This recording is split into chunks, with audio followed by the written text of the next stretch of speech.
Shalom, Mashpaka. Shalom, shalom, Mashpaka. Shalom to the whole house of Yasha'al, to the whole Ba'if of Yasha'al, all 12 tribes, worldwide, wherever your feet are touching the soil on this yom. Shalom, shalom to you. Shalom to the elder Ak, Yahudah. Shalom to the younger Ak, Ephraim. Shalom to the former stranger, Gar, or Gentile, or nation, who is no longer a stranger, a Gar, a Goyim, or Gentile, or a nation, but having been engrafted into the olive tree, into the Ba'if of Yasha'al through Hanatsah, which is to say the branch, who is Yahusha HaMashiach, whereby becoming not Sarim, whereby becoming branches, whereby via the Makuah, the immersion in the Kadush name of Yahusha HaMashiach, whereby having been washed and freed from your crimes and your leprosy and your menstrual cycle, and being freed and cleansed from touching the dead things of Babylon, and being cleansed from your running sores, and whereby having been impaled with him, whereby having died with him, and being buried with him, and being resurrected to the newness of life with him, whereby receiving his Kadush Ruach, the Ruach HaKadush, the Ruach of adoption, whereby you are now adopted sons because you have received the Ruach of adoption, and whereby now you have been re-engrafted into the olive tree, and by extension you have been re-engrafted into the tree of life, and you have now become a fellow citizen of Yasha'al. You have become a firstborn son, an adopted son, and whereby now you are privy to the very same covenant, everlasting covenant and promise and inheritance that was given to Yasha'al and to Yasha'al alone. Shalom, shalom to you worldwide, wherever your feet touch the soil. Shalom, shalom to all 12 tribes, to the elder Ak, Yahudah, to the younger Ak, Ephraim, to the former stranger, the former Gar, the former Goyim, the former Gentile, the former nation, who is now been enjoined to us and engrafted into us, and who is now a fellow citizen of Yasha'al. Shalom, shalom to you worldwide on this Yom. Barak Yahuwah, Barak Yahuwah. Mashpaka, Mashpaka, Mashpaka. Abba sent me by to address a misconception. It's not a misconception amongst Zion, but it is a misconception in the Christian community. And he sent me by to correct this error this day, and to correct the misconception with respect to the bondwoman. You've no doubt seen the title of this teaching this yom with respect to casting out the bondwoman.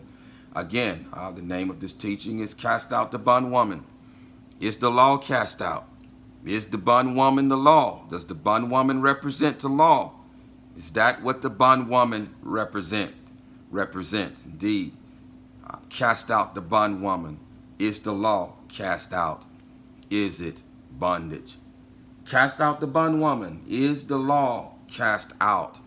Is it cast out? Does the bondwoman represent the law? And if such, is the law cast out as the bondwoman, with the bondwoman? And is it bondage? Is it bondage? Well, Mashpaka, line by line, precept upon precept, here a little, there a little. Yahuwah, I pray, is going to speak through his servant on this yom and clarify this misconception and clear up any error on this yom for whomever has eyes to see, or and ears to hear, and a heart to receive what thus says Yahuwah. Before we get into this teaching, let me read something here, and let's point out something. Let's get something clear. Let's lay a foundation. let's lay a foundation. Let's allow Abba to lay a foundation before we get into this teaching. Let's look at Kafa Alaf of 1 Peter, the first chapter, and just the first verse. Kafa Alaf, 1 Peter, first chapter, and we're going to look at the first verse. I'm first going to read this from the OJB, which is to say the Orthodox Jewish Bible. I'm first going to read from here. I don't usually read from here, but I need to point out something to those who are listening. Reading here in the very first verse, it reads, Shama'un Kafa, a shalak, which means a sent one, which is transliterated as emissary, but which is, which is translated as emissary, but which should be properly translated as shalak, which means to be sent, a sent one. Indeed, the ambassadors, his taught ones, were sent ones. Yes, they were. They were sent ones. This is comprised of the Abrahamic letters Shin, Lamet, and Kot.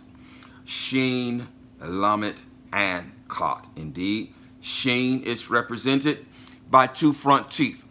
It's represented by two front teeth. The Abrahamic letter Shin is represented by two front teeth, and it alludes to grabbing a hold, taking hold of something.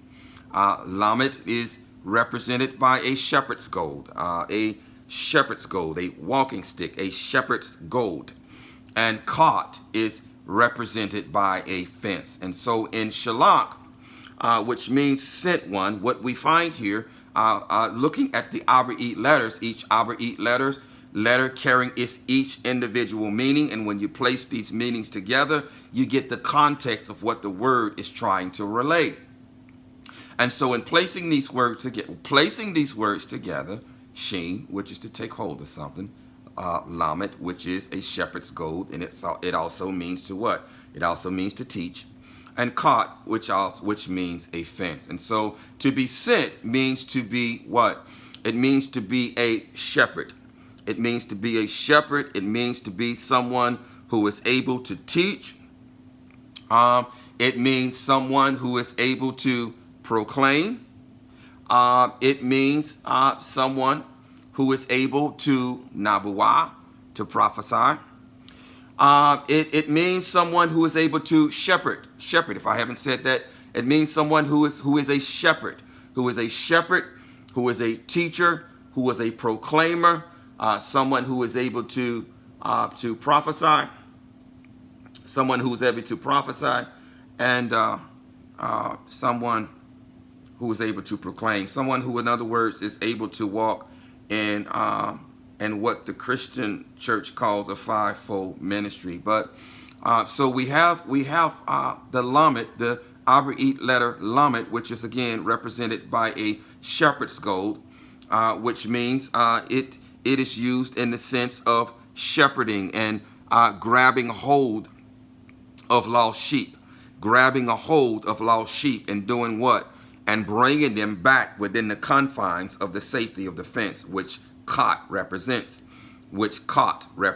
And so you're going to have to, in order to be sent, you must first be prepared. Because how can they be sent?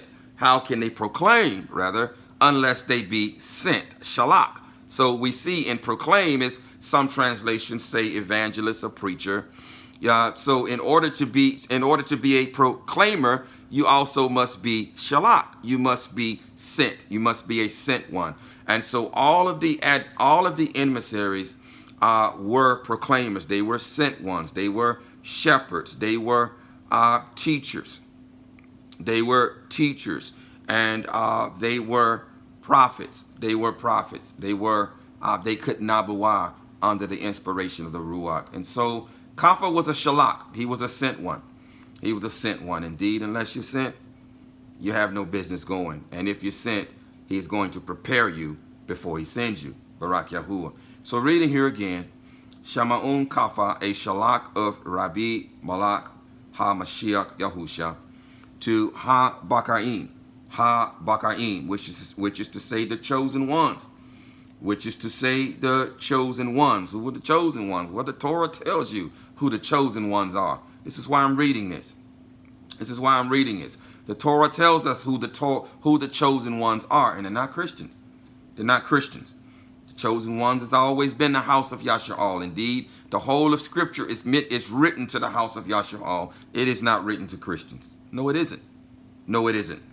And so it reads here to Ha-Bakarim, which is to say the chosen ones, to the exiled ones. Now here, the text is being redundant, and I'm going to show you how. To the exiled ones of the Golus. Now, the Golus here and exiled ones is the same word. It's giving us the English word, and then it's giving us the Abraite word. The English word translation is exiled ones. But the Abraite word here, the transliterated Abraite word, is Galus. Galus. And Galus means what? It means exiled ones. It means the dispersion. It means exile or dispersion. Galus. Galus. Galus.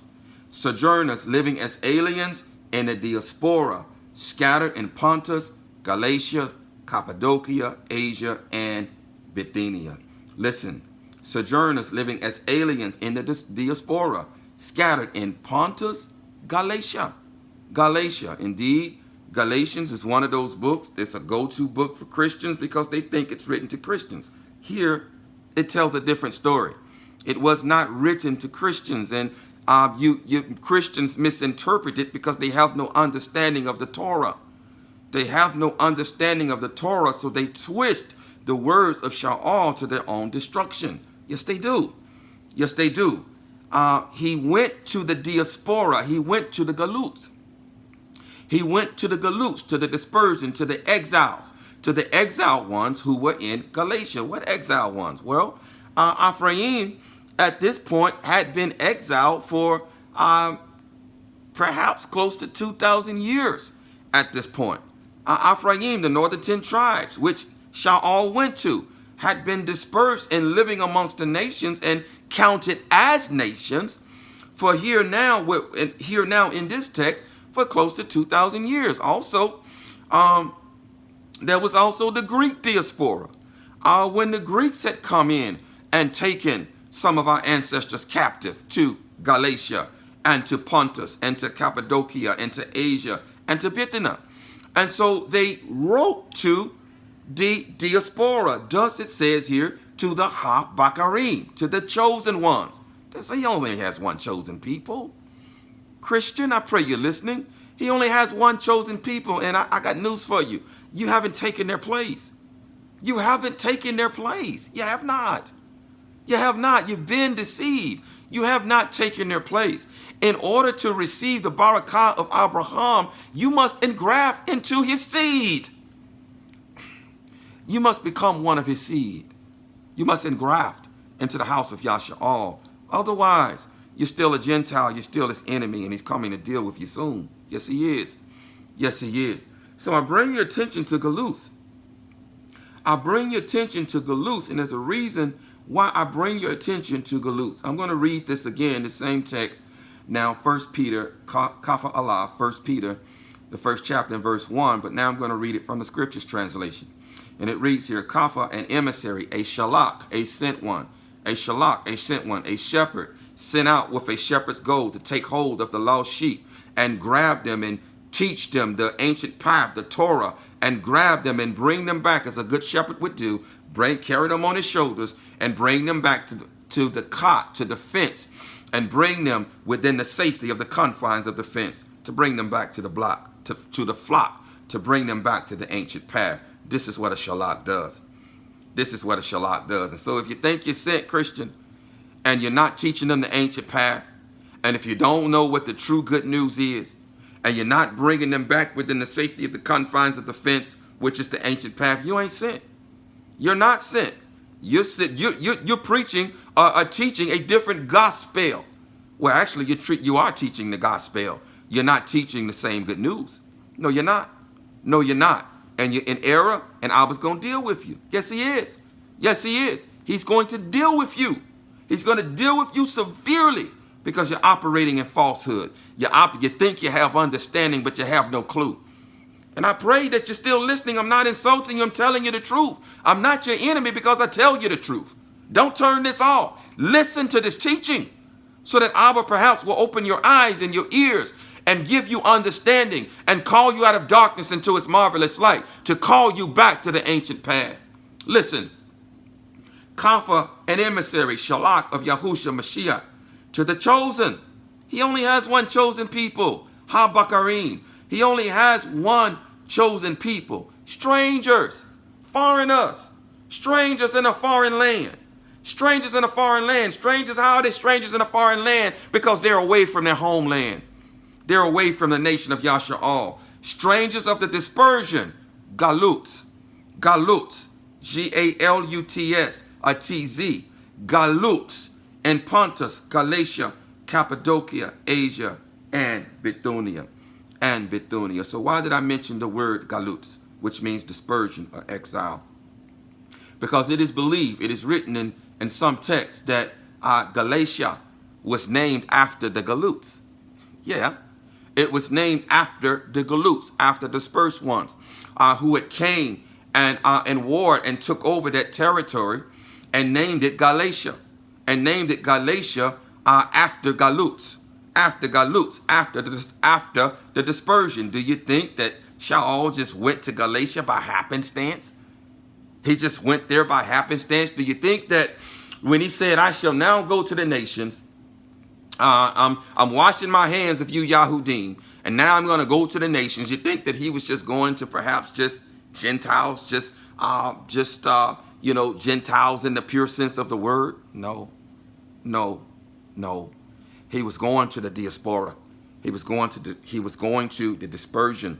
Everything that they did, their steps were ordered. The steps were ordered by Yahuwah. They went to his lost sheep. They went to his lost people. Indeed, Yahushua said this in Mataf Yahu, the 15th chapter and the 24th verse. I only come for the lost sheep of the house of YAHUAH. Who is the house of YAHUAH? Ephraim, the northern 10 tribes. He is the only one that carries the name YAHUAH. Yahudah is Yahudah. Yahudah are Yahudim, or who those who say they are Jews call Jews. Yahudah are Yahudim. But YAHUAH, that carries the name of his grandfather, is Ephraim. It's Ephraim. So he came, Yahushua came for the lost sheep of the house of YAHUAH. Why? Because he had to die for them. He had to die for Ephraim. He had to die for the northern kingdom because he had divorced the northern kingdom. He divorced them. And the only way for the northern 10 tribes to come back in accordance with the Torah, in accordance with Dabarim, 24th chapter, verses 1 through 4, that if a man marries a woman and he finds a matter of uncleanness in her or uncoveredness in her, then he shall give her a certificate of divorce and what? And shalach, and send her away. And if she goes and becomes another man's wife, and then he finds a matter of uncoveredness in her or a matter of uncleanness in her, then she can what? She can never return back to her first husband, because that would bring abomination and uncleanness upon the land. So Ephraim could never come back. Could never come back unless what? Unless the first husband died. Unless the first husband died. Thus, Yahuwah in flesh, the husband, came in flesh for his lost sheep and died as the first husband, was buried, and then was resurrected as a renewed husband. And so now Ephraim, who are the nations, who are the Gentiles, whom they went to, can now be rejoined back to her husband in a renewed marriage, in a renewed covenant. Oh, get some understanding. Get some understanding. And so Shaul went to what? Went to the Galuts, went to Galatia to tell them what? The good news. What is the good news? What Abba just told you. What he just told you. This is the true good news. This is the true good news. This is some false gospel. This is the true good news. That the everlasting covenant has been renewed. That the first husband has died. He died and he was buried and he was resurrected. And so now you can be rejoined to a new husband in a renewed covenant. Not only that, but the first husband took on your crimes. He took on all your filth. He took on all your nakedness. He took on all your crime, took it upon himself, and became crime for you. And thus crime died with him. And thus, when you are immersed in his Kadosh name, when you are immersed in his Kadosh name, guess what? You are impaled with him. You die with him. You are buried with him, and you are resurrected to the newness of life. And thus, the penalty for transgressing Torah, which is death, is paid in you through him by belief. This is the good news. This is the good news. And now you can come back, Ephraim. You can come back in covenant with your husband, with your Aish. You can come back and be re-engrafted into the house of Yasha'al. You can be re-engrafted back into the olive tree.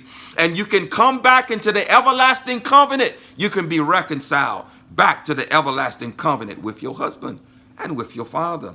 This is the true good news.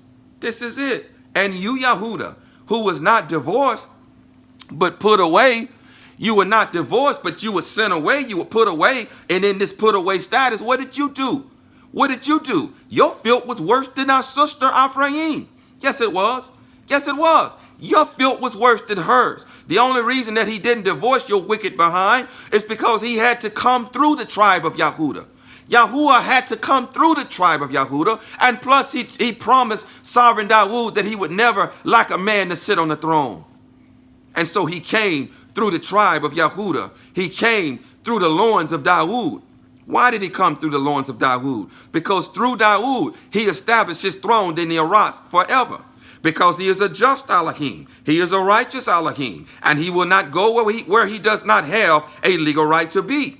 And thus the sovereigns of Yasha'al, representing Yahuwah himself. Yes, they did. Yes, they did. They represented him.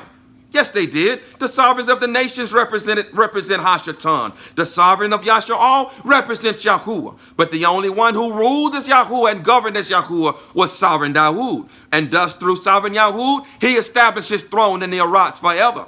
Because he gave the Aras to mankind. He gave mankind dominion over the Aras. And thus, he had to come as flesh in order to establish his throne in the Aras forever. And he came through the loins of Dawood. Why? So that he will have a legal right to the throne. Yes, he did. Yes, he did. Get some understanding. Get some understanding. And so he came back, Yahudah, to also get you, who were in a put-away status. You were in a put-away status, a shalak. You were not divorced, but you were put away. And in this put-away status, you too went and committed adultery with other mighty ones. You too went and laid with other mighty ones under every green tree. Yes, you did. Yes, you did. And you didn't even ask for a harlot's fee. No, you didn't. No, you didn't. And you were not even ashamed of what you did. No, you weren't. No, you weren't. And so because you had committed adultery in this put away status, you too could never come back to him again in the everlasting covenant. You too would have been estranged from your husband forever. And so he's too, the first husband, he died too for you, so that he could be resurrected as a renewed husband, so that you, Yahudah, could come back in a renewed covenant and a renewed marriage with him. Yes, he did. Yes, he did. And it was not only for you, Yahudah, and for you, Ephraim, but it was also for the stranger, the true stranger who was not native born. It was also for you. And so Sha'al, I didn't want to speak on that too long, but I had to speak it. But Sha'al went to the Galuts. He went to the Galuts. He went to Galut Yah. Galut Yah. What does that mean? It means the exiles or the dispersion of Yah. The dispersion of Yah, in which Galatia was named after. And which Galatia was named after. With that said, let's look at Galatians, the 4th chapter. I want to look at Galatians, the 4th chapter. And we want to start to allow Abba to unravel this thing. If whether or not the Torah is bondage, and whether or not is the bondwoman representative of Torah, and if it is representative of Torah, is it cast out? And if it's representative, and if the bondwoman is representative of Torah, is the Torah bondage? Is it bondage? So let's look at Galatians, Galut Yah, Galitiim, the 4th chapter. We're going to read verses 1 through 5. Listen here.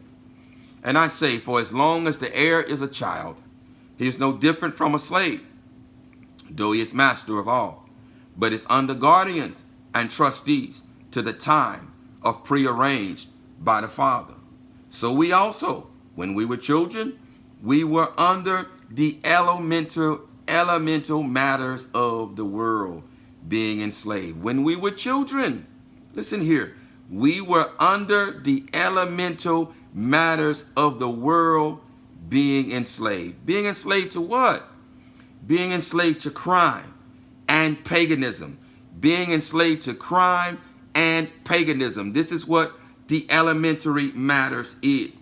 This is what the elementary matters is. As we read here real quickly, I'm going to read Colossians, the second chapter. I'm just going to read verse 8 through 23 so that you have an understanding of what the elementary matters is. He's not talking about the Torah. The Torah is not elementary. The Torah is deep. Deep matters are contained in the Torah. Yes, they are. He's talking about crime. When we were children, we were enslaved to crime. We were enslaved to the elementary matters, to idolatry, to stone and wood and gold and silver. This is what he's talking about when he speaks of the elementary matters and being a child. Listen here, as to a precept, Colossians, the second chapter, verse 8 through 23. See to it that no one makes a prey of you through philosophy. Torah is not philosophy. No, it isn't. No, it isn't. An empty deceit, according to the tradition of men. Neither is Torah the tradition of men. No, it isn't. Torah is of Yahuwah. Torah is Yahuwah. He is Torah. He is the living Torah. So he is not the tradition of men. Torah is not the tradition of men. Vain philosophy, empty deceit, elementary matters is the tradition of men. Listen, according to the tradition of men, according to the elementary matters of the world, according to the elementary matters of the world, and not according to Mashiach, who is the living Torah, who is the living Torah. This is what Shaul is addressing there.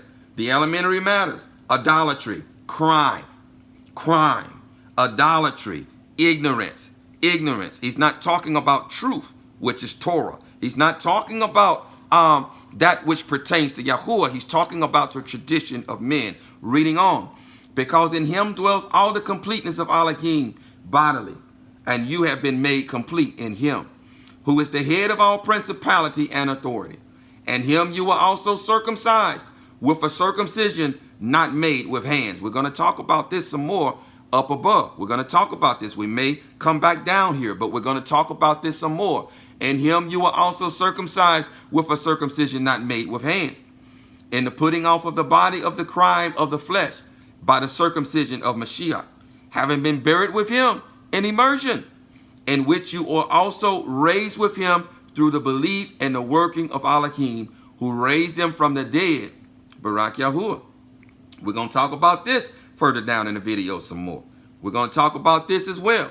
Abbas already addressed this a little bit, but we're going to talk about this some more. And you being dead in your trespass and the uncircumcision of your flesh, he has made alive together with him, having forgiven you all trespasses, having blotted out that which was written by hand against you. Now, this Greek word here is cheirographon. Cheirographon. And it is a handwritten document, a legal note, a bond, a list of charges. So the thing that was nailed to the stake was the list of charges that were against us. The Torah was not nailed to the stake. The list of charges were nailed to the stake, provided now we walk in the newness of life, and we do not continue to walk in the old ways according to the flesh that leads to death, by the dogmas which stood against us. And when he has taken it out of the way, having nailed it to the stake, the list of charges, cheirographon, a handwritten document, a legal note, a bond, a list of charges. This is what was nailed to the stake, and not the Torah. Get some understanding, Christian. Get some understanding. Having stripped the principalities and the authorities, he made a public display of them, having prevailed over them in it. Let no one therefore judge you. Listen here, Christian. Let no one therefore judge you in eating or in drinking, or in respect of a festival or a new month or Shabbat. Let no one therefore judge you. He was not telling them not to guard these. Why would he tell them that? Because he himself guarded them. Indeed, he was writing to the diaspora. Yes, he was. Yes, he was. This is why I read 1 Peter. He wrote to the diaspora. Yes, he did. And so they understood that they were to keep the dietary laws. They understood that they were to keep the festival, the feast of the new month, and the Shabbat, which are a shadow of what's to come. Yes, they are, because hidden within his appointed feast days is what? Is his fixed appointed time of deliverance for his people. Yes, it is. Yes, it is. They understood that. They understood that. And those of us who are walking in truth, we understand that his feast days are a foreshadowing of his deliverance plan for his people, that hidden within them is his deliverance plan for his people. We understand this, and they too understood this. They understood. Yes, they did. Yes, they did. And so he was telling them, if you understand the history of the Kalash, you understood that they were living amongst Gnostics. They were living amongst Gnostics who refused to accept the Hamashiach. Why? Because he was born in flesh. He was born in flesh. And if you know anything about Gnosticism, they do not believe that anything good can come from the material realm. They do not believe that anything good can come from matter. They believe that only the good can only come from the spirit realm. And so they refuse to accept Yahusha, who was fully flesh, fully body, fully man, and fully Elohim. They could not perceive it. They could not accept them. And so they began to judge them. They began to judge them for doing what? For keeping dietary laws and keeping the feast of Yahuwah and the new months and the Shabbat. Oh, and so Shaul here is encouraging them, telling them to let no one therefore judge them in eating or in drinking or in respect of a festival or a new month or a Shabbat, which are a shadow, a precursor, a foreshadowing of Yahuwah's redemption plan for his people. Listen, which are a shadow of what is to come. But the body of the Mashiach, let no one deprive you of your prize. How are they going to deprive you of your prize?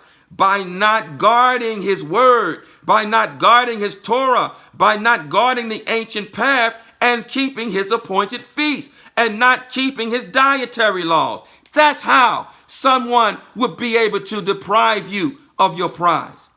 One who takes delight in false humility and the worship of messengers. Here is how this is where this gives you an idea.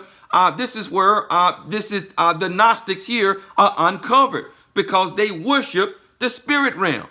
They worship the spirit realm. They do not believe that anything good can come from matter. And so they were worshiping messengers. They were worshiping the spirit realm, taking his stand on what he has not seen, puffed up by his fleshly mind, and not holding fast to the head, from whom all the body, nourished and knit together by joints and ligaments, grows with the growth of Elohim. Grows with the growth of Elohim. If then you died with the Mashiach, indeed, he's just explained this above. He just explained this above. In the Makawai, Tabalah, in the immersion in his Kadush name, we died with him. And we were buried with him, and we were resurrected with him. We died to crime. We died to the elementary matters of this world, which is crime. We died to it. If in fact you died to it, if in fact you've been immersed in his Kadush name. If then you died with Mashiach from the elemental matters of the world, idolatry and paganism and crime, why, as though living in the world, do you subject yourselves to dogmas? To dogmas. Do not touch, do not taste, do not handle, which are all to perish with use. Listen, according to the commands and teachings of men. He's talking about elementary matters here. He's not talking about the Torah, guarding the feast days, guarding the dietary laws, keeping the Shabbat. Oh, this is not the commands and teachings of men. This is the commands and teachings of Yahuwah. He is addressing the commands and doctrines of men because these Gnostics had begun to judge them. And some of them had become weak and had turned back to these elementary matters because of all the pressure. And some have done that in this season because of all the pressure. They've turned back to Christianity, which is no more than Gnosticism. It ain't no more than Gnosticism. It is the same. And some have turned back because of the pressure that they receive from their friends and from their family. They've turned back to the elementary matters of this world. Listen, according to the commands and teachings of men, this is what he's addressing. He's not addressing the Torah. He's not addressing the Torah. He's addressing the commands and the teachings of men. And so this has been taken away from you, Christian. This has been taken away. He's not talking about the Torah. He's talking about the commands and doctrines of men. And now if you are listening and you are a Christian, you are now responsible for what you have heard now. You're responsible for it. You are now responsible for what you have heard. You have no more excuses. You're responsible for it. Your excuses have been taken away. You have no more excuses. You are now responsible for what you have heard. Yes, you are. Yes, you are. And you're going to be judged for it. Yes, you are. Yes, you are.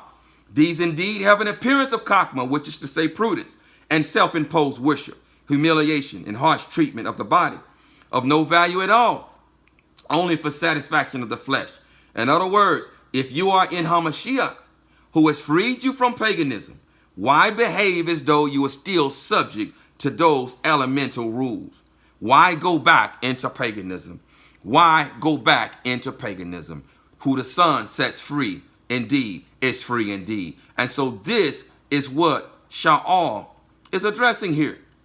This is what he's addressing here when he says the elemental matters. So going back here in Galatians, or Galut Yah, the 4th chapter, verses 1 through 5, it says here, so we also, when we were children, were under the elemental matters of the world. Now you understand what that means. Being enslaved, indeed, enslaved to crime and paganism. But when the completion of time came, Elohim sent forth his son, born of a woman, born under Torah. Now the word here for under is the Greek word hupo, and it means under authority of. It means to be born. He was born under the authority of Torah. He was born under the authority of Torah. Born under Torah, hupo. Born under Torah, nomos, that which is assigned. That which is assigned. The Greek nomos, that which was assigned. Who was Torah assigned to? Who was Torah assigned to? It was assigned to Yasha'al. It was assigned to Yasha'al. Yes, it was. Yes, it was. So he was born under the authority of Torah. He was born under the authority of Torah. And we have here indeed the Greek word nomos for law, nomos, that which is assigned. That which is assigned. And indeed, who was Torah assigned to? It was assigned to Yasha'al. The word law indeed is a very poor translation that does not accurately convey the Abrahamic word Torah, which means prescribed instruction. And the Greek word nomos, which means that which is assigned and or prescribed instructions. That which is assigned and or prescribed instructions. And so he was born under the Torah. He was born under the authority of the Torah. Nomos, that which is assigned. That which is assigned. The Torah was assigned to Yasha'al. The Torah was assigned to Yasha'al. He was born under the authority of Yasha'al, under the authority of Torah. Under the authority of Torah, and this word is law here. It says law, but it's nomos, that which is assigned or prescribed, that which is assigned or prescribed, to redeem those who were under hupo, under the authority of Torah. This is why he came to his own. This is why he came to his own, to redeem those who were under the authority of Torah. Listen here. if you are not under the authority of Torah, he didn't come to redeem you. Because indeed, if you continue in crime, after a crime offering has been made for you, there remains no more crime offering for sin. You've got the teshuvah and do what? Come back to under the authority of Torah. He came to redeem those under the authority of Torah in accordance with the authority of Torah. He didn't come to redeem the Gentiles because they're not under the authority of Torah. In order for them to be redeemed, they must what? They must repent and do what? Come underneath the authority of Torah. Come underneath the authority of Torah. Hupo. Hupo. In order to redeem those who were under Hupo, the authority of Torah. In order to receive the adoption as sons. In order to receive the adoption as sons. How do we receive the adoption as sons? When he sends back the ruach of adoption. The Ruach HaKadosh. If we tashubah, now he paid the price. He paid the price. And so when we are impaled with him in the Makuah Tabalah, and we die with him and are buried with him and are resurrected with him, then the price also is paid in us through him. Through him. And so now, if we teshubah and we cry out to him, guess what? He will now send the Ruach of adoption. Because indeed, Yahuwah is Ruach. I don't want to get ahead. We're going to talk about this some more. Yahuwah, I don't want to talk about that right now. I don't want to talk about that right now. We're going to talk about it some more down below. But Torah was given to Yasha'al. He, Yahusha, came in accordance with Torah. In accordance with Torah. He came in the volume of the book. In the volume of the book. He came in accordance with Torah to a people who were under the authority of Torah. He didn't come to nobody else. He didn't go to no one else. Indeed, even the Shalach ones did what? They went to the diaspora. Yes, they did. Yes, they did. This is why I read that to you. They went to the diaspora, to those who were what? Under the authority of Torah. Even if they weren't keeping Torah. Do you understand that their forefathers had made an agreement, had made a covenant with Yahuwah at the base of Mount Sinai?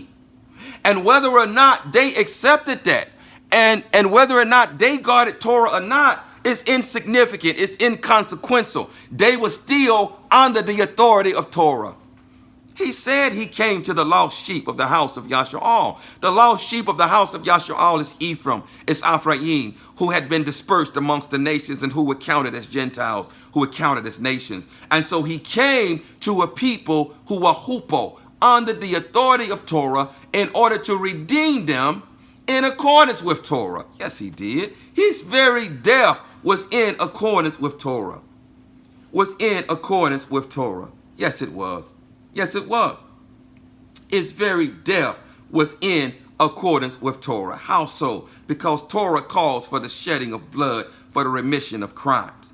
It calls for an offering. Yes, it does. It calls for a crime offering. Yahusha fulfilled the requirement of an offering with his body. This is in accordance with Torah. Yes, it is. He was born under the authority of Torah. He came to deliver his people who were under the authority of Torah in accordance with Torah. Yes, he did. Yes, he did. And here is a witness.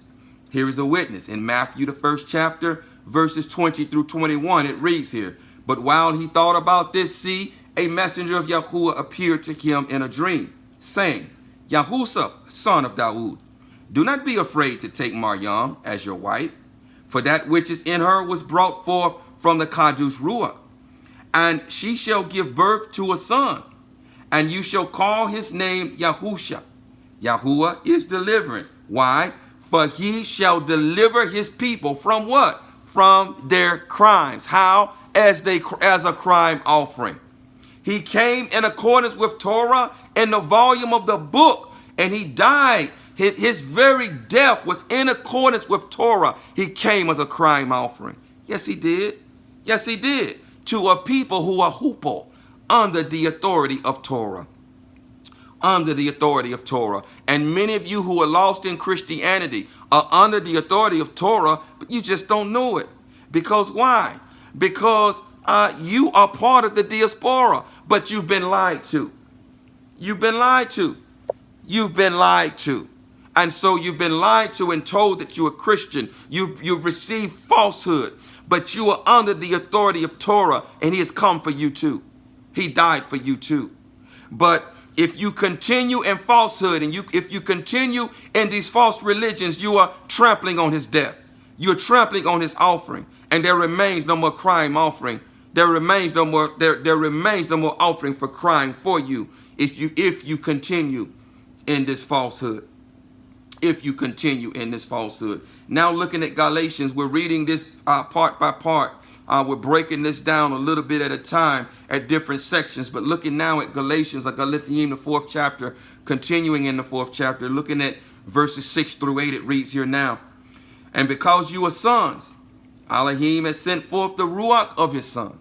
And because you are sons, Elohim has sent forth the Ruach of his Son into your hearts, crying, Abba, Abi, Father. So you are no longer a slave. A slave to what?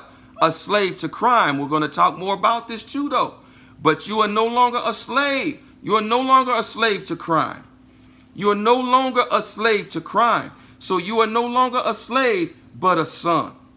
And if a son, also an heir of Elohim through Mashiach. Indeed, an heir is indicative or alludes to inheritance. It alludes to inheritance. If you know the Torah, the inheritance only goes to sons, more specifically to firstborn sons. To firstborn sons. You are only a firstborn son if you have the spirit of adoption, if you've been adopted as a son. You only are a firstborn son if you have the spirit of adoption. Then you become a son, and then you become an heir. You have an inheritance. Otherwise, you have no inheritance. We're going to talk more about this. I don't want to get ahead of myself. Otherwise, you have no inheritance if you're not a son, if you're not a firstborn son. Also an heir of Elohim through Mashiach. But then, indeed, not knowing Elohim, you serve those by which nature are not mighty ones. This is the elementary matters in which he was discussing up above in Galatians, the 4th chapter, verse 1 through 5. He isn't talking about the Torah. He isn't talking about the Torah. The Torah is not the elementary matters. The Torah is not elementary. No, the Torah contains deep matters. He's talking about the elementary matters of the world, which is paganism, which is crime. But then, indeed, not knowing Elohim, you serve those which by nature are not mighty ones. And he's talking to the diaspora. Yes, he are. He's talking to those who understand what he is talking about. Let's continue breaking this down, or allowing Yahuwah to break this down. Let's look at Galatians, the 4th chapter now, verses 9 and 10. But now, after you have known Elohim, or rather are known by Elohim, how do you turn again to the weak and poor elementary matters? Indeed, I call your attention to Galatians 4:3. 4:3. This is what he's talking about. He's not talking about the Torah. He ain't talking about the Torah. No, he isn't. We're going to talk more about this, and Abba's going to continue to break this down. But now, after you have known Elohim, or rather are known by Elohim, how do you turn again to the weak and poor elementary matters? I call your attention to Galatians 4:3 again. To idolatry. To idolatry. To which you wish to be enslaved again. Enslaved to what? Crime. Whom the Son sets free is free indeed. What does he set us free from? He sets us free from crime. Yes, he does. Yes, he does. You closely observe the days and months and seasons and years. Indeed, birthdays and other pagan holidays, Easter and Christmas and Sunday and pastor's anniversary and Lent and Thanksgiving and Valentine's Day and Mother's Day and Father's Day, etc. These are all elementary matters, and all according to the commands of men. This is the worship of the heavenly hosts, which still hold many of you captive. This is the worship of the heavenly host that still holds many of you captive. Yes, it is. Yes, it is. This is the paganism that you're involved in. All of this is the worship of the heavenly host. All of this is regarding the worship of Nimrod, which is the worship of the heavenly host. Yes, it is. Yes, it is. But now, after you have known Elohim, or rather are known by Elohim, how do you turn again to the weak and poor elementary matters to which you wish to be enslaved? You closely observe days and months and years. You closely observe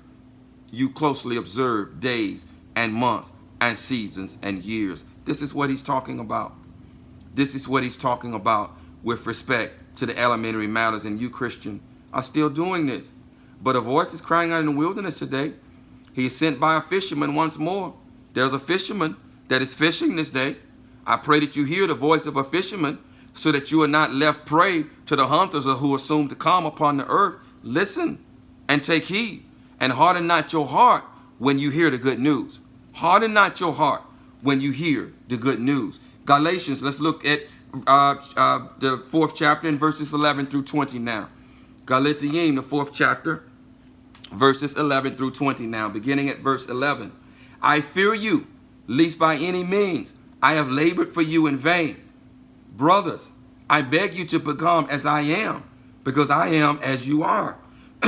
You did not wrong me at all, but you know that through weakness of the flesh, I brought the good news. He just explained to you what the good news is, Christian, to you before. He brought the good news to Ephraim, and he brought the good news to Ephraim, to Yahudah. Yes, he did.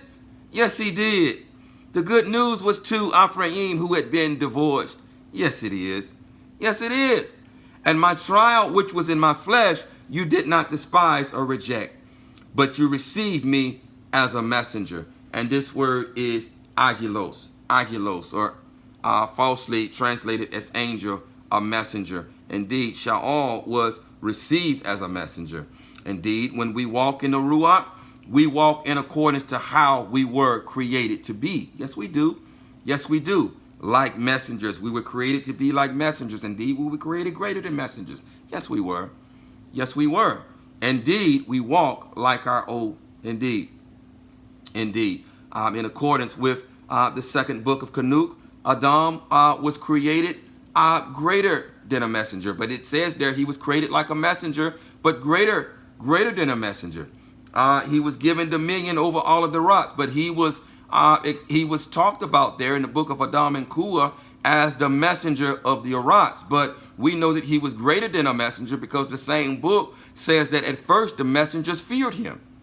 At first they feared him because he was what? Created in the image of Yahuwah. But then after the fall, it states that he began to fear them. And so now we are being restored back to that state, provided that you are walking the ancient path, the path that leads to everlasting life, provided that you are walking the narrow path, the ancient path that leads to everlasting life. Indeed, Yahusha states as much when he says that there will be no marrying or giving away in marriage when we are gathered, but that we would be like messengers in Shamayim. When we are gathered, and that is when not in the first resurrection, but in the restoration of all things. And the restoration of all things, there's not going to be any more marrying or giving away in marriage. We are going to be restored back to our natural state. Back to our natural state. Barak Yahuwah. Indeed, in Revelation of Kazon, the 21st chapter, in the 17th verse, it states, and he measured the wall 144 forearms according to the measure of a man. According to the measure of a man, that is of a messenger. According to the measure of a man, that is of a messenger. This height equates to 66 meters. 66 meters or 216 feet tall. 216 feet tall. Indeed, we're being restored back to our natural state. Back to our natural state. So reading here again. But you received me as a messenger of Elohim, as Mashiach Yahusha. And so that word messenger was not so much there as a proclaimer, as a messenger, as a malach, a messenger, or a preacher or proclaimer, but one who was as a messenger, one who is as an angel. This is how they received Shaul. This is how they received them. What happened to your sense of being Baruch? For I bear you witness that if possible, you would have plucked out your own eyes and given them to me. So then, have I become your enemy, speaking truth to you? Indeed, I ask you, if you're Christian still listening, have I become your enemy because I'm speaking truth to you? Have I? I'm not your enemy because I speak truth to you. I speak truth to you because I love you, because I have the love of Yahuwah in me. And the love of Yahuwah speaks truth. It speaks no falsehood. One who loves you will speak truth to you. He will speak no falsehood to you. They are ardent towards you for no good. They are ardent towards you. We're going to talk more about they. We're going to talk more about those they that he's talking about here. They are ardent towards you for no good. For they wish to shut you out. For they wish to shut you out. Shut you out of what? Shut you out of the reign of Elohim. That you might be ardent towards them. We're going to talk about them. And it is good always to be ardent in what is good, and not only when I am present with you, my little children. For who am I again in birth pains until Mashiach is formed in you? Even now I wish to be present with you now and to change my voice, for I have doubts about you. For I have doubts about you. They had resorted back to paganism. They had went back to paganism. This is what they had done. They had went back to the elementary matters. This is what he's saying here. They had went back to the elementary matters. That doesn't mean that they had gone back to Torah. No, they had left Torah and went back to the elementary matters. Christian. They had went back to paganism. This is what they had gone back to. Let's look at Galatians 4, and we're going to break down now verses 21 through 31. Galatians 4, verses 21 through 31. Reading verse 21, it reads, "Say to them, you who wish to be under Torah, do you not hear the Torah? Do you not hear the Torah?" Now, one has to read Shaul very cautiously, or risk twisting his words, and many are doing this to their own destruction. To their own destruction. So one has to read Shaul very carefully and cautiously, or risk twisting his words. Now, here, he has shifted back to the context of the letter to the Galus from the very first chapter. He has now shifted back to the context of the letter to the Galus. He is now speaking about adult circumcision. Indeed, the whole book of Galus, all five chapter, is addressing adult circumcision. Yes, it is. Yes, it is. He is addressing adult circumcision, which is, again, what Galatians, what the book of Galatians, Galut Yah, as a whole is all about. Read it. From chapter 1 to chapter 5, it's all about circumcision. It begins in chapter 1 talking about circumcision, and it ends in chapter 5 talking about circumcision. It is all about circumcision. And so in reading it, one must stay in context. One must stay in context. And so now here, he has shifted back to the context of the letter. And he's talking about adult circumcision. He is not talking about the whole of Torah. He is not talking about the whole of Torah. Indeed, Torah means instruction. Torah-ut means instructions. And so he is not talking about Torah-ut. He is addressing a Torah, an instruction with respect to adult circumcision. He is strictly addressing the ceremonial instruction, Torah, that deals with animal offerings, adult circumcision, and the Lu'in Kahana. This is all folded together in the ceremonial law. Yes, it is. Yes, it is. And so here, some Yahudim, which is falsely called Jews, I bear in mind that this is Ephraim here in Galus, in the Galatians, in Galatia. This is Ephraim. This is Ephraim. This is the northern 10 tribes. And so what happened here is that there was some Yahudim that had left Jerusalem, and had went to the nations, had went to the Gentiles, had went to Ephraim, and were teaching them that in order to be delivered, that in order to be re-engrafted back into the house of Yasha'al, back into the olive tree, that the nations, that the Gentiles, that Ephraim and those attached to them had to be circumcised first. That they had to be circumcised first. This is what they were teaching. Oh, yes, they did. Yes, they did. We're going to read some precepts. This is what they were teaching. And this is what Sha'al is addressing. He's not addressing the whole of Torah. Torah ain't been nailed to no tree. The list of charges has been nailed to a tree that were against us, provided that you have repented, teshubah, and are now walking the ancient path again, the path of Torah. For it has been written, listen here, that Abraham had two sons, one by a female servant, the other by a free woman. But he who was of the female servant was born according to the flesh. Pay attention. But he who was born according to the female servant, the bondservant, the bondwoman, was born according to the flesh. And he of the free woman through promise. Promise of what? We're going to talk about this. Through promise.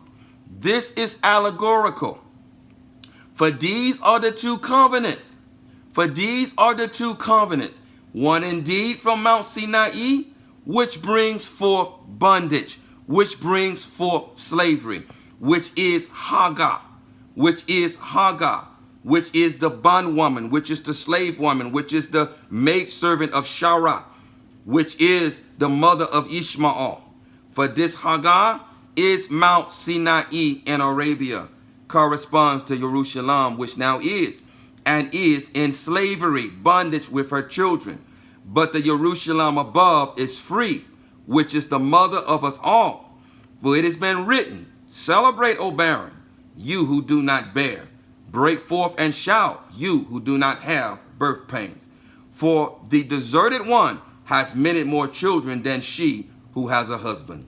And we, brothers, as Ishak was, are children of promise. But as he was born according to the flesh, then persecuted him, born according to the Ruach, so also now. Now let's look at this just a little bit closer. So it talks about two covenants here. It talks about the covenant at Mount Sinai, which represents slavery, which brings forth slavery, which is Hagar, which is the bondwoman, which is slavery. This represents the flesh. Ishak was born according to the flesh. You see, Hagar was a young, vibrant woman when she conceived of Ishak. She was a young, vibrant woman. And so his conception and his birth was in accordance with the flesh. When Ishak was conceived and born, this was in accordance with the Ruach, because Abraham was 100 years old and as good as dead. And Sarah was 90 years old, and her womb was dead. And so now we have two dynamics here. We have those who are born according to the flesh, which is bondage.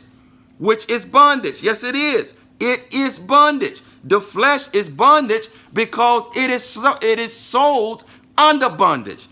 It has been sold under bondage since Adam sold it to Hashatan. Hashatan is Pharaoh. Indeed, slavery and bondage represents Egypt. The flesh represents Egypt. Yes, it does. And as long as we operate in the flesh, we are under bondage. We are under slavery. We are under the control of crime, because the flesh is held captive to crime. It is held captive to crime. And so the bondwoman is the flesh. And the free woman, Ishak, is the Ruach. The bondwoman, Hagar, and her son Ishmael represent the flesh. And thus Mount Sinai, it represents the flesh. How does it represent the flesh? Because at Mount Sinai represents the circumcision of the flesh, given in the foreskin of the flesh, and which our ancestors could not keep because it was bondage, because it was given in the flesh. And the flesh is weak, and the flesh does not want to obey Torah, neither can it keep Torah. And so those who are born according to the flesh are not going to inherit, because indeed it is written, verily, verily, I say unto you, that unless one is born from above, that he or she will by no means inherit the reign of Shamayim. No, they won't. No, they won't. And so the bondwoman now must be cast out. The flesh must be cast out. Why? Because flesh and blood will not inherit the reign of Shamayim. No, it won't. No, it won't. The bondwoman must be cast out, because flesh and blood will not inherit the reign of Shamayim. But those who are born of the free woman, who are born of Shara, who are the seed of Ishkak, because indeed in Ishkak shall your seed be called, who are born not of flesh and blood, but who are born of Ruach. Ishkak being a foreshadowing of Yahushua HaMashiach himself. Ishkak being born on Shabua'ut. Ishkak being born on the day which was given for the restoration of the covenant. For the restoration of the covenant. He was a foreshadowing of Yahushua HaMashiach, who too was born on Shabua'ut, who was given for a covenant of the people. Yes, he was. Yes, he was. And through him, and through Yahushua HaMashiach, who is a seed of Abraham, who is a seed of Ishkak, comes the promise of the Ruach HaKadosh, who through him we are what? We are born from the Jerusalem above, whereby we become citizens of above. We're no longer citizens of below. We become citizens of above. And as citizens of above, we become strangers to this place. We become peculiar to the people of this place. We become strange and peculiar to them. And they begin to persecute us because they don't understand us, because we're not of this world. We are born from above. And because we're already citizens of above, when the Jerusalem from above comes down, we are going to enter through those gates. But flesh and blood, the bondwoman, will not enter the reign of Shamayim.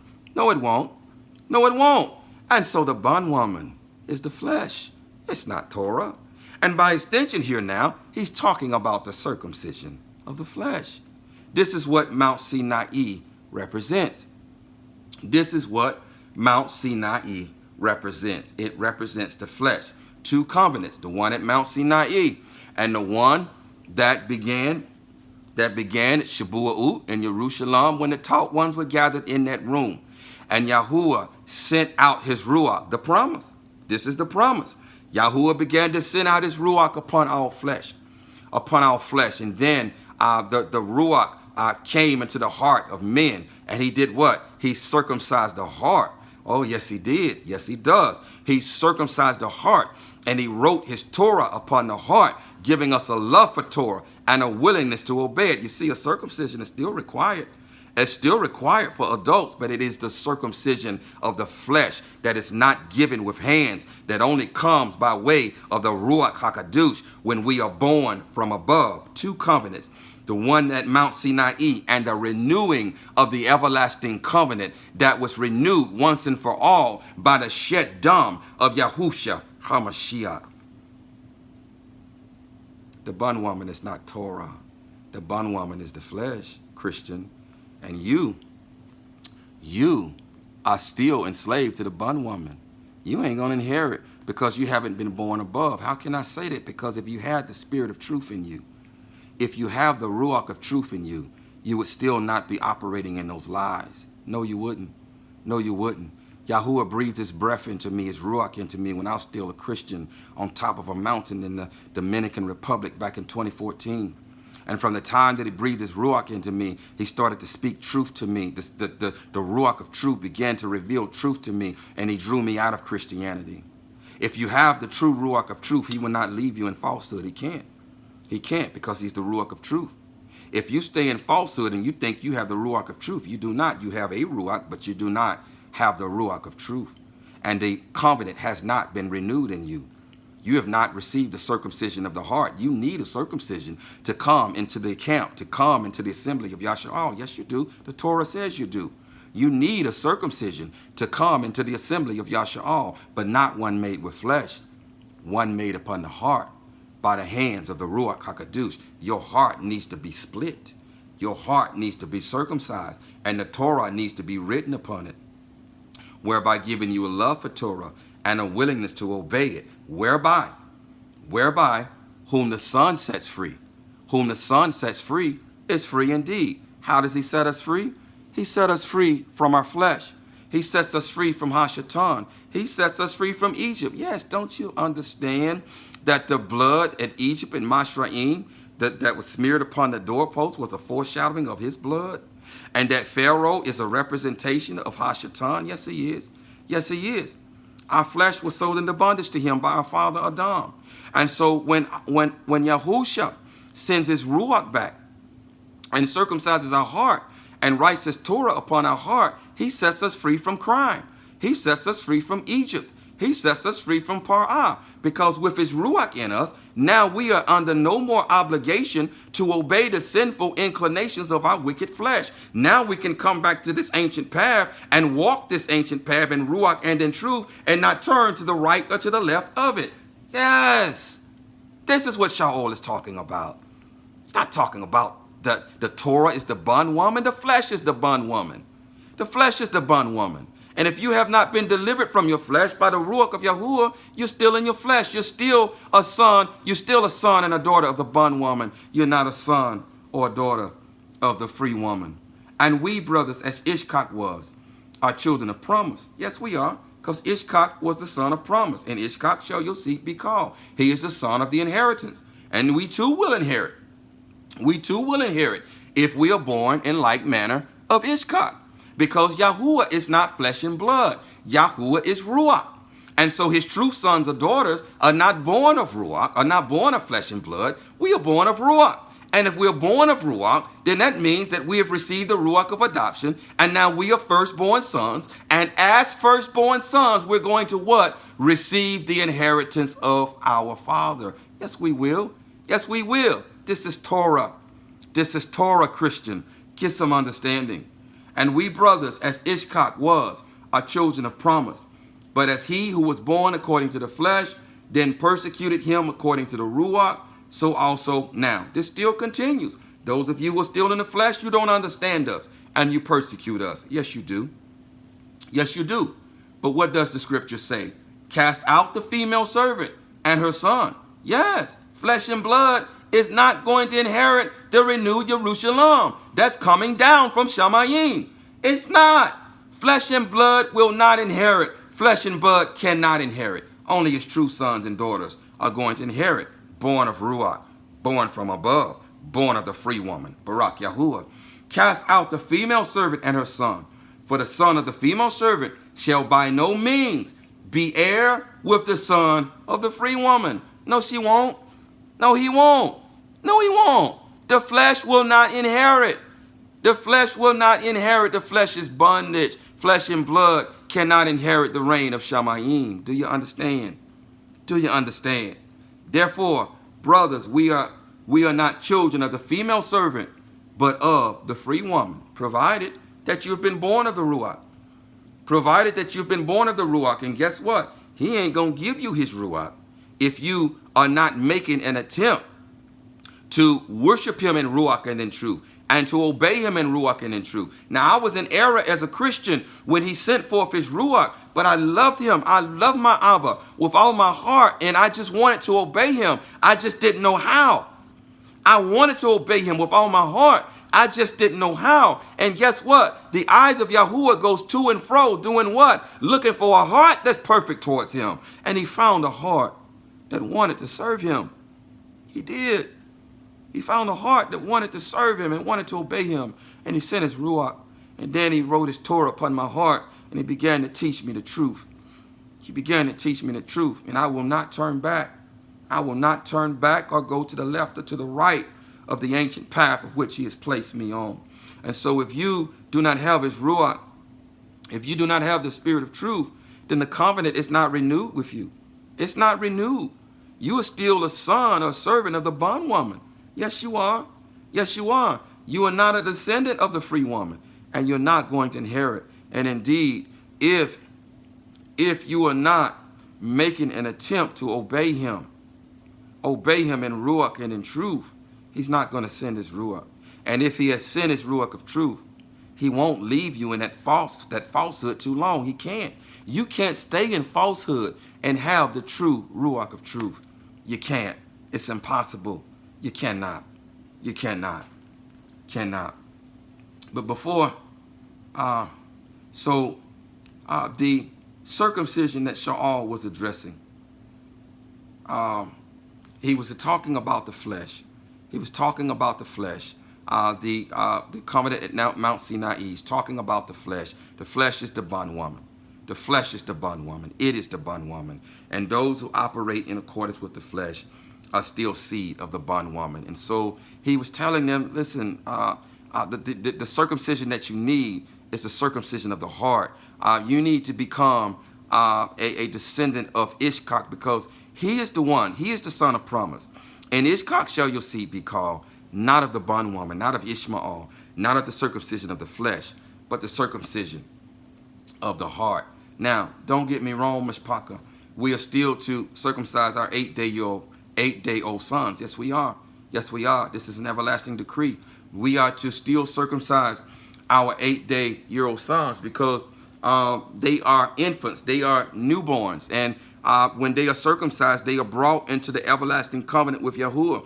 And if they are taken away at that moment, they're going to enter into life, because nothing but such as them are going to enter into life. Do you understand?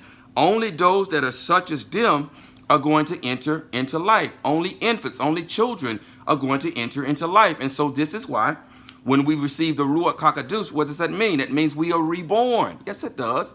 Yes, it does. We are reborn as infants. We are reborn as babies. And then what happens? We too receive a circumcision as babies. But it is upon our heart. It is upon our heart. And as long as we walk in that circumcision, as we walk in covenant with Yahuwah, in Ruach and in truth, then we too are going to enter into life. We too will enter into life. And so a circumcision is still required for adults, for newborn babes that are reborn in accordance with the Ruach. A circumcision is required, but it is a circumcision of the heart. Yes, it is. Yes, it is. A circumcision of the heart is required, and whereby when we receive that circumcision of the heart, we receive the Ruach HaKodesh, we receive the spirit of adoption, and the Torah then is written upon our hearts, and then the everlasting covenant is renewed with us. The everlasting marriage covenant is renewed with us. Yes, it is. Yes, it is, because akin to a man, when he enters a woman, and the covenant is sealed, when he enters that woman, when Yahuwah enters us, the covenant is sealed with us. Indeed, the Ruach is the seal of redemption. Yes, he is. Yes, he is. When he enters us, the covenant is sealed. The covenant is sealed. Yes, he is. Yes, it is. Yes, it is. And we also, when he enters us, we then what? We then die to self. We die to self. Indeed, when we die in the Makawat Tabalah, when we are immersed in his Kadosh name, when we are impaled with him and immersed with him and resurrected with him, this is the beginning of the sealing of the covenant, because a covenant is not permanent unless the covenant one dies. Unless the covenant one dies. And thus when we die, this is the beginning. In the Makawat Tabalah, this is the beginning of the sealing of the covenant. When it is sealed, it is permanent. Yes, it is. Yes, it is. But once he enters us, we then truly die to self. We truly die to self. Yes, we do. Yes, we do. We die to self when he enters us. When he enters us, we die to self. Yes, we does. And yes, we do. Then his will becomes our will. His desires become our desires. This example is shown in a woman when a man enters her, when the hymen is broken, and then she bleeds, thus sealing the covenant. And when he enters her, she does what? She dies. She enters into covenant with that man. And the covenant is sealed because she dies. She dies to self. She dies to her own desires. She dies to her own plans and her own wishes, and his desires become her desires, and his will becomes her will. In the same way that when we die to self, when Yahuwah enters us, and his will becomes our will, and his desires become our desires. And so a circumcision is required. Yes, it is. Yes, it is. And we must die. Indeed, the circumcision is representative of death. Yes, it is. Yes, it is. Why do you think that Abraham killed those animals and split them in two? Split, ba'if. Ba'if is the Abarit word for covenant. He split them in two. Indeed, the covenant one must die. Yes, he does. Yes, he does. The covenant ones must die, and there must be a split. There must be a cut. There must be a ba'if. Yes, it does. Yes, it does. Nevertheless, the circumcision of the flesh is still required for our 8-day-old sons. This is Torah. Yes, it is. Yes, it is. But the circumcision of the flesh for adults, it was a foreshadowing, was a mere foreshadowing of the circumcision of the heart. Yes, it was. Yes, it was. So reading here in Barashif, the 21st chapter, verse 1 through 12, we read here, and Yahuwah visited Sarah as he had said, and Yahuwah did for Sarah as he had spoken. So Sarah conceived and bore Abraham a son in his old age, at the appointed time of which Elohim had spoken to him. And Abraham called the name of his son who was born to him, whom Sarah bore to him, Yitzchak. And Abraham circumcised his son Yitzchak when he was 8 days old, as Elohim had commanded him. As Elohim had commanded him. So this is still a commandment, that we circumcise our 8-day-old sons. As we read here now in Ma'asai, or Acts the 21st chapter, I'm going to read verses 17 through 24. Now, Acts 21 goes along with the book of Galatians. Yes, it does. This goes along with the book of Galatians when Shaul addressed those Yahudim who came there to tell Ephraim, who had received the good news that they had to receive a circumcision of the flesh. They were sent from Galatia back to Jerusalem to address this matter, to address it. And here in Acts 21 is where we pick this up at. Listen here. And when we had arrived in Jerusalem, the brothers received us gladly. And on the following day, Shaul went in with us to Yakub, and all the elders came. And having greeted them, he was relating one by one what Elohim had done among the nations, the Gentiles, the Goyim, Ephraim, through his service. And when they heard it, they praised the master. And when they said to him, you see, brothers, how many thousands of Yahudim there are who have believed. Believed in what? Believed in the offering of the body of Yahusha. Yes, they had. Yes, they had. And all are ordered for the Torah, Christian. And all are ordered for the Torah. You see, belief without works is still dead. Belief in the offering of the body of the Hamashiach without obedience to Torah is still dead. You see, he's coming to reward us in accordance with what? In accordance with our works. In accordance with our obedience to Torah. The works that Shaul talks about in Ephesians, the 2nd chapter, is not the works of the Torah as a whole, but the works of animal sacrifice. We are not made right by the blood of bulls, goats, and sheep. We are restored to the everlasting covenant with Yahuwah by the shed dam of Yahushua HaMashiach and by the shed dam of Yahushua HaMashiach alone. But if you continue in crime after a crime offering has been given for you, Christian, there remains no more offering for crime, but only a fearful expectation of judgment and a fire, a fearsome fire for his opponents, So, and it says here, and they said to him, you see, brother, how many thousands of Yahudim there are who have believed and are all ordered for the Torah. But they have been informed about you that you teach all the Yahudim who are among the nations to forsake Moshe, who was to forsake Masha. And so he was teaching Ephraim amongst the nations, and he was teaching the Yahudim amongst the nations. But those in Jerusalem, because they didn't understand the root, they didn't understand the spirit of the letter in which Shaul brought. You see, he expounded upon the spirit. You see, Torah is spirit. Torah is Ruach-like. And unless you have the Ruach, then you can't expound upon Torah in the Ruach. You cannot understand the Sud application or the mystery or the hidden thing of the Torah. You can't. You can't. And so they were under the impression that Shaul was teaching against the Torah, that he was teaching them, that he was teaching against the Torah, but he wasn't. He never taught against the Torah. Everything he taught was in alignment with the Torah, but it was in alignment with the Ruach, the spirit of the Torah, the mystery and the hidden thing. Yes, it was. Yes, it was and is. You see, brother, how many thousands of Yahudim there are who have believed and all who are ordered for the Torah, but they have been informed about you, that you teach all the Yahudim who are among the nations to forsake Masha. Listen, saying not to circumcise the children, nor to walk according to the practices. Practices of what? Of Torah.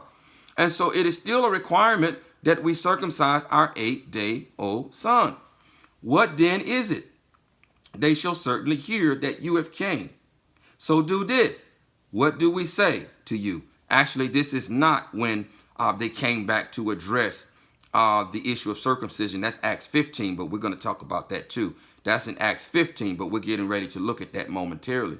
So, nevertheless, reading on, we have 4 men who have taken a vow, a Nazarene vow. A Nazarene vow. Take them and be cleansed with them, and pay their expenses, so that they shave their heads. And all shall know that what they have been informed about you is not so, but that you yourself also walk orderly. What is order? Order is Torah. What is disorder? Torahlessness. He walked in accordance with Torah. And all those who are twisting his words and thinking that he's teaching against the Torah, and all of those who are blaspheming him, thinking that he's teaching against the Torah, you are wrong, and you better repent, because Abba's going to get you. He's going to get you. Yes, he is. Yes, he is. You better teshuvah, because Abba is going to get you. Listen here. And all shall know that what they have been informed about you is not so, but that you yourself also walk orderly, keeping the Torah. Keeping the Torah. So reading on, continuing now, in Bereshith chapter 21, verses 1 through 12, continuing there, going back. And Abraham was 100 years old when his son Ishak was born to him.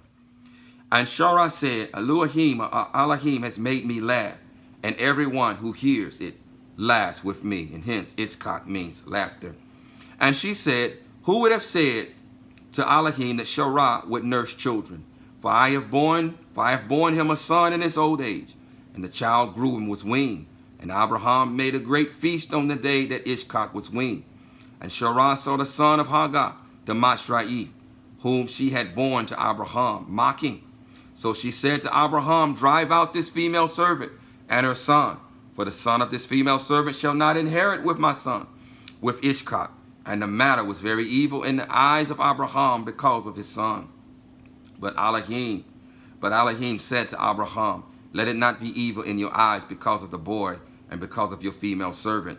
Whatever Sarah has said to you, listen to her voice. For in Ishak your seed is called. Those born from above, born not of the flesh, but born from above, born from the Jerusalem above. This is the seed of Abraham. These are the descendants of Ishak, and these are the ones who are going to enter into the renewed Jerusalem. But I also called your attention to they're giving you a deeper, better understanding of also why Ishmael and Hagar were sent away. Now, we understand that his son was not going to inherit because he was born of the flesh. But just to give you some more understanding, in case you're still a Christian who is listening, just to give you a little bit more understanding, a deeper understanding, more understanding of why Ishak was sent away. Let's look to the book of Yashar, chapter 21. I'm going to read verses 1 through 15, and I'm looking at the time because I don't want to make this too long. And it was at that time, at the end of a year and 4 months of Abraham's dwelling in the land of the Philistines in Gerar, that Elohim visited Sarah, and Yahuwah remembered her, and she conceived and bore a son to Abraham. And Abraham called the name of his son, which Sarah bore to him, Ishak. And Abraham circumcised his son Ishak at 8 days old. Out of the mouth of 2 or more witnesses, let every matter be established, as Elohim had commanded Abraham to do unto his seed after him. And Abraham was 100 and Sarah 90 years old. Sarah 90 years old when Ishak was born to them. And the child grew up and he was weaned. And Abraham made a great feast upon the day that Ishak was weaned. And Sham and Eber. Indeed, Abraham learned the ancient way, the ancient path from Yahuwah, the way of Yahuwah, from Nuach and Sham and Abba. From Nuach and Sham and Abba. And indeed, Ishak was taught by Abraham and Sham and Abba. And Yaqub also was taught by Abraham and Abba. Yes, they were. They were taught the ancient path by these great men, Barak Yahuwah. And all the great people of the land, and Abimelech, sovereign of the Philistines, and his servants, and Phicol, the captain of his host, came to eat and drink and celebrate at the feast which Abraham made upon the day of his son Ishak being weaned. Also Terach, the father of Abraham, and Nachor, his brother, came from Haran, they and all belonging to them. For they greatly celebrated on hearing that his son had been born to Sarah. And they came to Abraham, and they ate and drank at the feast which Abraham made upon the day of Ishak being weaned. And Terach and Nachor, Shamka, celebrated with Abraham, and they remained with him many days in the land of the Philistines. At that time Sarug, the son of Ra'u, died in the first year of the birth of Ishak, son of Abraham. And all the days of Sarug were 239 years, and he died. And Ishmael, the son of Abraham, was grown up in those days. He was 14 years old when Sarah bore Ishak to Abraham.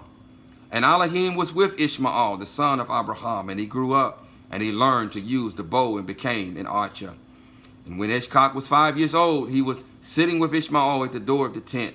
And Ishmael came to Ishak and seated himself opposite to him. And he took the bow and drew it and put the arrow in it and intended to slay Ishak. And Sarah saw the act which Ishmael desired to do at her son Ishak, and it grieved her exceedingly on account of her son. And she sent for Abraham and said to him, cast out this bondwoman and her son. And we know the deeper meaning of this, but here's the surface meaning. For her son shall not be heir with my son. For thus did he seek to do unto him this day. For thus did he seek to do unto him this day. And so this was the reason that Ishmael was sent away with his mother Hagar. This was the reason that the bondwoman, that the flesh was sent away. And we also see here, as we read in Galatians, the 4th chapter, as he was born according to the Ruach, was persecuted through by that one born according to the flesh, so are we. And so we, Mashpaka, who were born according to the Ruach, we're still being persecuted by those who are born according to the flesh, because they don't understand us. You see, this is why the Nabaim were persecuted. This is why the Nabaim were killed. They were killed by those and persecuted by those who were born according to the flesh, and not those who were born according to the Ruach. Yahusha was put to death by those who were born according to the flesh, and not those who were born according to the Ruach. Indeed, he told the Philistines as much. If you were born according to the Ruach, you would love me, and you would not be trying to kill me. You would not, if you were seed of Abraham, rather, you would love me, because Abraham too was born according to the Ruach. All of our righteous fathers were. You would not be trying to kill me. You would love me, and you would recognize that I have been sent from the Father, because you would know the Father. Why? Because the Father would be inside of you. If the Father resides inside of you, then you would recognize his messengers of truth, when they speak to you. Why? Because the Ruach of truth resides in you. If the Ruach of truth does not reside in you, then you're going to persecute them who speak truth to you. You're going to persecute them, and you're going to reject the truth that is being spoken to you. Barak Yahuwah. So, in accordance with Romans, the 7th chapter, and I'm not going to read it, but the Romans, the 7th chapter, verses 7 through 25, and you can go back and read that. It is all but an impossibility to guard Torah in the flesh. It is all but an impossibility to guard Torah in the flesh. We cannot. And thus, the circumcision of the flesh, our people could not bear it. They could not guard Torah. They were under bondage, because the flesh is bondage. There must be a circumcision of the heart, a brit of the heart, a ba'it of the heart, whereby the Torah is written upon the heart, whereby giving us a love for Torah and a willingness to obey it. Otherwise, if we have only have a circumcision of the flesh, all we have is a cut penis. And I don't care how much Torah you perceive that you obey. You cannot obey Torah in Ruach and in truth unless the Ruach of truth is in you. You can't. And unless the Ruach of truth is in you, then you don't belong to Yahuwah. You're not his son. You're not his son, and you're not going to inherit, because flesh and blood are not going to inherit. You're still a son of the bondwoman. Yes, you are. There are many in the house of YAHUAH'S who are still trying to obey Torah from the flesh. They're rejecting the Ruach just like our ancestors did. They rejected the manna from Shamayim. Yes, they did. Yes, they did. Who do you think the manna from Shamayim is? It is Yahushua HaMashiach. He is the bread from Shamayim. He is the Lakam Shamayim that has come down from Shamayim. He is the Ruach HaKadosh. Yes, he is. Yes, he is. And many in YAHUAH'S still reject him, no different than Christians. They still reject him. And so by rejecting him, it is impossible for you to keep the Torah in your flesh. Yes, it is. Yes, it is. So in verses 24 and 25 of Romans chapter 7, YAHUAH exclaims, after being frustrated with his inability to guard Torah in the flesh, he exclaims here now in verses 24 and 25, wretched man that I am, who shall deliver me from this body of death? Thanks to Elohim, through Yahushua, Mashiach, our master.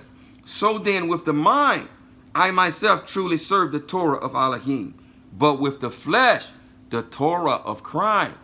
But with the flesh, the Torah of crime. The circumcision of the flesh was bondage for our people, because the flesh is bondage. This is what YAHUAH was addressing, the circumcision of the flesh. He's not talking about Torah. The flesh is bondage. Reading again, wretched man that I am, who shall deliver me from this body of death, from this flesh, from this flesh? Thanks to Elohim, through Yahushua Mashiach, our master. So then, with the mind, I myself truly serve the Torah of Elohim. With the inner man, I truly serve the Torah of Elohim. But with the flesh, the Torah of crime. But with the flesh, the Torah of crime. Because the flesh is sold under crime. It is sold under crime. What do you mean sold under crime? Adam sold it to him. He sold it to the man of crime. He sold it to Hashatan. So the flesh is sold under crime. And the only way to be free from it is to be born of the Ruach. And thus who the Son sets free is free indeed. Is free from this. Free from crime. Free from bondage. Free from the flesh. Romans chapter 8 verse 1 through 9. There is then now no condemnation to those who are in Mashiach Yahushua, who do not walk according to the flesh. Who do not walk according to the flesh. The bondwoman. The bondwoman. Who do not walk according to the flesh, but according to the Ruach, according to the free woman. According to the free woman. For the Torah of the Ruach of the life of Mashiach Yahushua has set me free from the Torah of crime and death. Thus who the Son sets free is free indeed. Free from what? Free from crime, as written in Matthew the 1st chapter. Free from crime. We are no longer under any obligation to obey the sinful inclinations of this wicked flesh. Thus he sets us free by his Ruach. By his Ruach. For the Torah being powerless, and that it was weak through the flesh. This is what he's talking about. The flesh cannot obey Torah. He was talking about two covenants. The one given in the foreskin of the flesh, and the one given in the foreskin of the heart. So the Torah being powerless, and that it was weak through the flesh. It was made weak through the Mount Sinai covenant, because it was given in the flesh. It was given in the flesh. For the Torah being powerless, and that it was weak through the flesh, Elohim having sent his Son in the likeness of flesh, of crime, and concerning crime, condemned crime in the flesh, so that the righteousness of Torah should be completed in us, who do not walk according to the flesh, but according to the Ruach. What is the righteousness of the Torah? What is the righteous requirement? What is the righteous requirement of the Torah? That we obey it, so that the righteousness of Torah should be completed in us. We can't obey Torah. The righteous requirement of the Torah cannot be completed in us unless the Torah is written upon our hearts, unless the Ruach HaKadosh has entered us. And so we understand, in accordance with Deuteronomy 6 in the 25th verse, that the righteousness of Torah is what? Is obedience. And we can't obey Torah in Ruach and in truth unless the Torah has been written upon our heart, unless the Ruach HaKadosh has circumcised our heart. And so, again, Deuteronomy 6 declares that if we are careful to obey Torah, then it would be righteousness for us. Who is Torah? Torah is Yahuwah. Yahuwah is our righteousness. Yahuwah is Adakanu. Don't think that he is your righteousness if you don't obey him, if you don't obey Torah. But if you obey him, if you obey Torah, then guess what? Then he becomes your righteousness. He covers your nakedness. He covers your crime. He covers your wickedness with fine linen, with clothing of righteousness. And then he considers us righteous. Yes, he does. Yes, he does.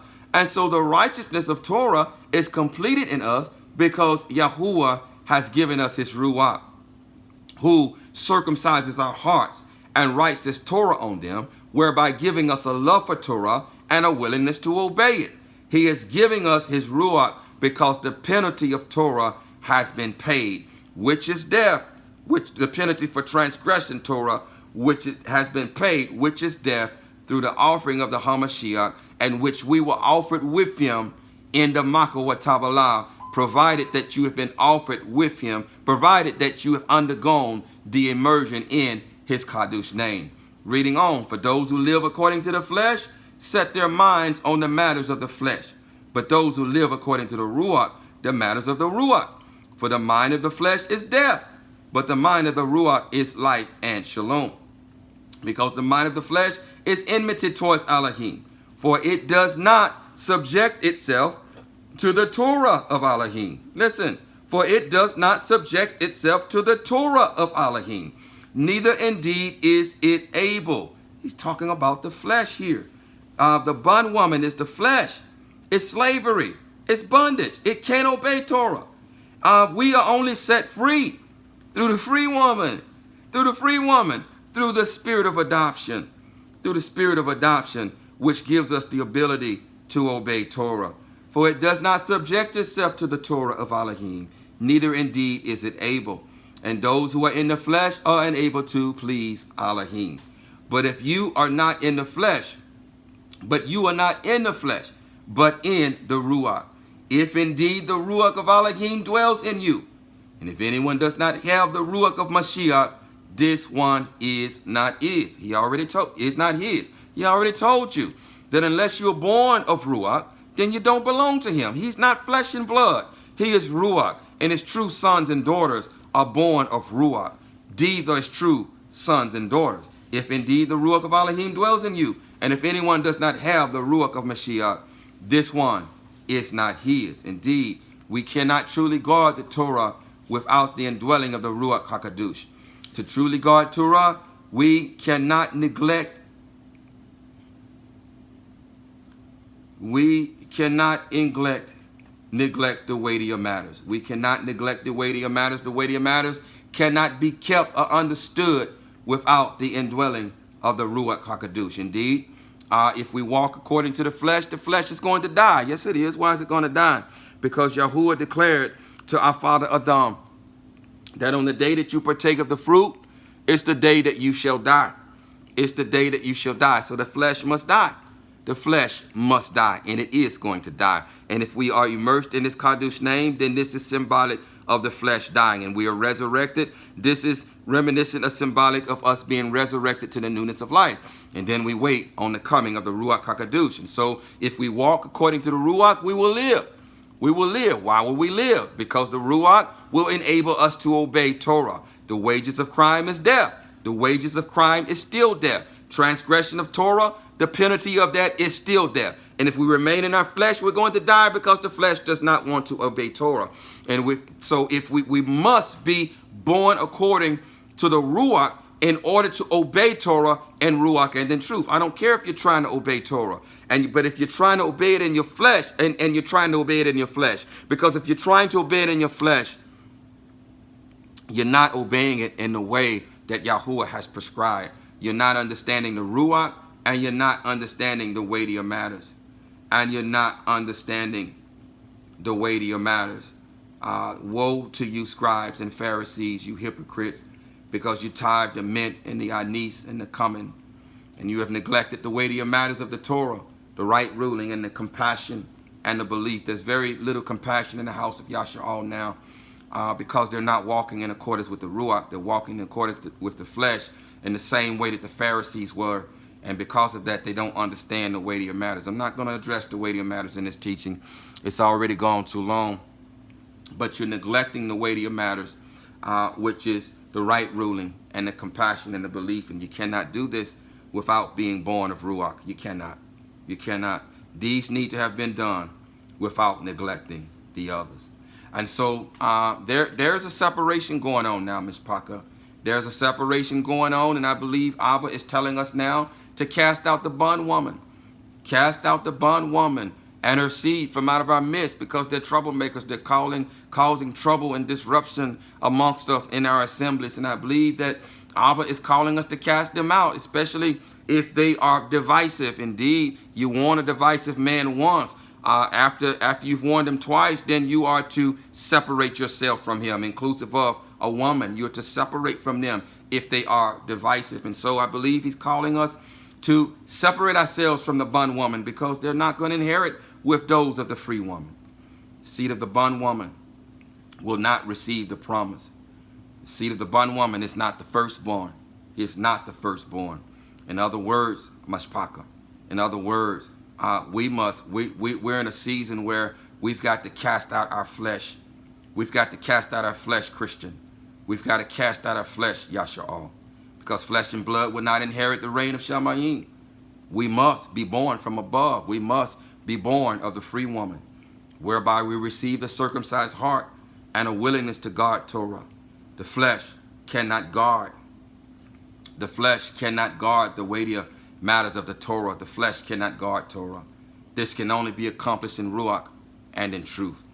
The Mount Sinai covenant was weak in that it was given in the flesh via the ba'it, or split or cut of the foreskin of the flesh.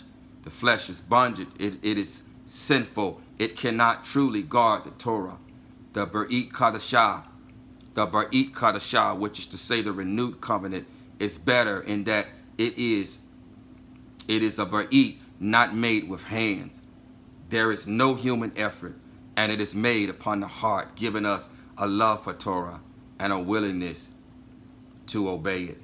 And a willingness to obey it. I thought I had Acts 15 in here, but if you go back and you read Acts 15, that's when Shaul and Barnabas went to Jerusalem to address the issue of circumcision. And it was discussed there that no, they don't need a circumcision of a heart in order to be delivered, circumcision of the flesh in order to be delivered, the circumcision of the heart, because they mentioned, Kapha mentions Cornelius there. He mentions Cornelius, who had received the circumcision of the heart. This is the circumcision that Yahuwah requires.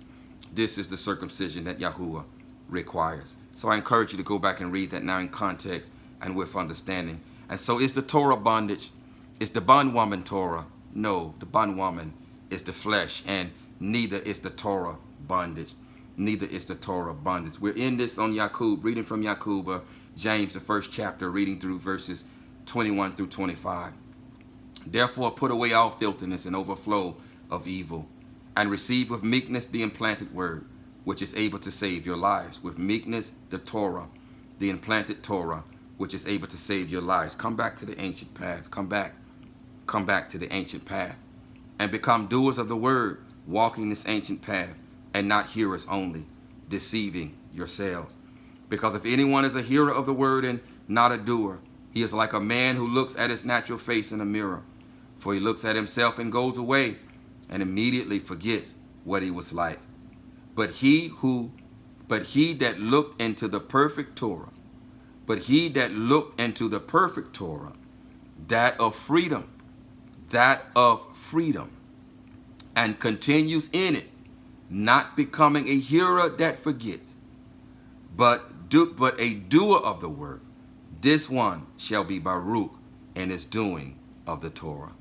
This one shall be Baruch in his doing of the Torah. Is the Torah bondage? No. The Torah is freedom. The Torah is freedom. The Torah is what sets us free from bondage. It's what sets us free from crime, as it defines what crime is. It is freedom. It sets us free from crime if it's been written upon our hearts, because it defines what crime is. It sets us free from bondage. Thus, whom the Son sets free is free indeed. Yahushua came to deliver us from crime. He came to take away the right that the adversary had to us as par'ah. He delivered us from the reign of darkness into his marvelous light, provided that you have received his ruach, and that the Torah has been written upon your heart, whereby delivering you from crime, whereby giving you the ability to obey Torah. He captured crime and led it on high. He then came back in the form of the Ruach HaKadosh, who has given us a love for Torah by writing it on our hearts and giving us a willingness to obey it, and a willingness to obey it. So it is amazing how people will obey society's laws and statutes and consider themselves law-abiding citizens. But when it comes to obeying Yahuwah's instructions, we are accused of being in bondage. How ignorant, Mashpaka. How ignorant. So I pray that this teaching has been a barakah to someone. I pray that it has opened their eyes to understand that the bondwoman is the flesh. The bondwoman is not Torah. The Torah was not cast out. The flesh must be cast out, because the flesh will not inherit. The flesh cannot inherit. Flesh and blood cannot inherit the reign of Shamayim. So it is my prayer, Abba, that this word has gone forth and accomplished that which you have sent it forth to do. That not a single word has fallen by the wayside. Not a single word fell amongst thorns. Not a single word fell on shallow ground. But that this word fell upon tilled and fertilized soil, such as your Ruach will come after and water that seed, such as to produce a mighty tree that produces much fruit, the fruit that leads to everlasting life. Let not one word fall void to the ground that has been spoken through your servant, but let each word go forth and accomplish that which it has been sent forth to do. And the Basham of Yahushua HaMashiach, so be it, so be it, so be it. Yahuwah barak you and guard you. Yahuwah make his face shine upon you and show favor to you. Yahuwah lift up his face upon you and give you shalom. Thus you shall put my name on the children of Yasha'al, and I myself shall barak them. So be it, so be it, so be it.